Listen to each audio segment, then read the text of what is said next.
嘿，有人敢对狙吗？古人云：欲成大事者，必先苦其心志，劳其筋骨，饿其体肤，空乏其身，行拂乱其所为。所以讲到这里，聪明的你也能明白，方才我是刻意为之，只为了彻底激发我体内隐藏的潜力，将所有精气神汇聚于这一把狙，以便终成大事。很多人问我为啥最近不氪金了？是节气管的盐没钱了吗？当然不是。其实对于新皮肤我有尝试过，答案是显然我和别人不一样，只要不花钱就会一直追加失败，一直失败，玩命的失败。究其原因，可能是因为前期氪金太多，大数据杀熟，所以有那钱多给杰西买个包。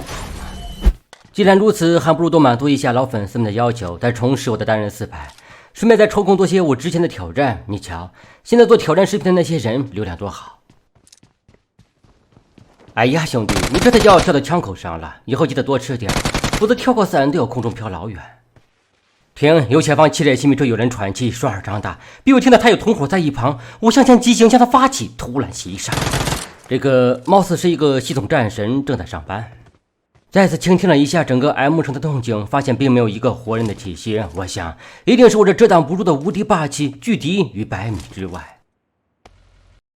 这一局开个什么颜色的车呢？白色吧，白色更加低调，也更能衬托我的气质。同时根据目前非安全区的大小判断，最终的决赛圈应该在学校家属楼以北11.6米处那小小野外。那么出发。哎，我突然发现一个好玩的事情，这井盖上面有一把莫辛纳甘，来来往往这么多人竟然没人要，这意味着什么？意味着我的缘分到了，也意味着最后和我决战的对手们将面临一个无比悲惨和绝望的结局。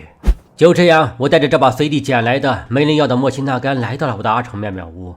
侧耳倾听家属楼不下无人，他们稍后将会是我的最大劲敌。当然不用想，我的老妙妙屋肯定有队伍潜伏。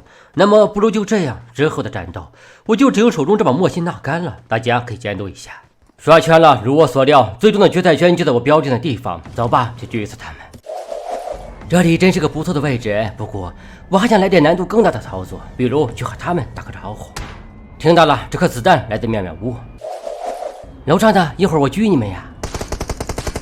瞧，他们明白了。再次返回我选定的位置，意味着战斗正式开始。嘿，有人敢对狙吗？古人云：欲成大事者，必先苦其心志，劳其筋骨，饿其体肤，空乏其身，行拂乱其所为。所以讲到这里，聪明的你也能明白，方才我是刻意为之，只为了彻底激发我体内隐藏的潜力，将所有精气神汇聚于这一把狙，以便终成大事。看到没？凭借激发而出的潜力，我看到了313米外的2个伏地魔，可惜近期熬夜太多，视力不是太好，分不清他们的攻谋。侧身，锁定，激发，绝对爆头了。但是他带了3级头，这非我所愿，只能继续补枪，弥补威力的不足。嗨，金刚葫芦头也不过如此吧。为了不顾此失彼，我又给了他队友脚丫子一下子，以免他俩心里不平衡，事后掐架。2021我以理服人，理应如此。不得不说，这名字真应景。此时随着新圈到来，摄影这人狂奔起来，我朝前一枪，他撞得满脸绿血，再看其身法婀娜婉转，这是有用吗？说如果有狙击手要干掉我是跑直线还是跑 S 线？对于一个高级的狙击手来说，跑啥线都没用。解决了这人，整个战场上只剩下2名对手，大概是没办法玩一把1 v 4了。我驱车来到圈内，为最后的决战做好准备。当然这准备也没有多么复杂，喝一罐杂牌必可万事无忧。哎，被毒死一个，剩余2人竟然还不是一队，这到底是我的悲剧，还是最后一名敌人的悲剧？既然如此，我可以玩得更加大胆一些，直接就来到了房顶，有本事来打我呀！看到了吗？刚刚喝下去的杂牌饮料起了决定作用，让我基本毫发无损。疗伤完毕，我动出一颗手雷掷出，让其误以为我将在此处决战，但是我却悄悄的，当然也不太悄悄，因为他能听到。我看中了前面这块石头，是这决赛圈内的最佳掩体了。对面的，我突然想起一首歌。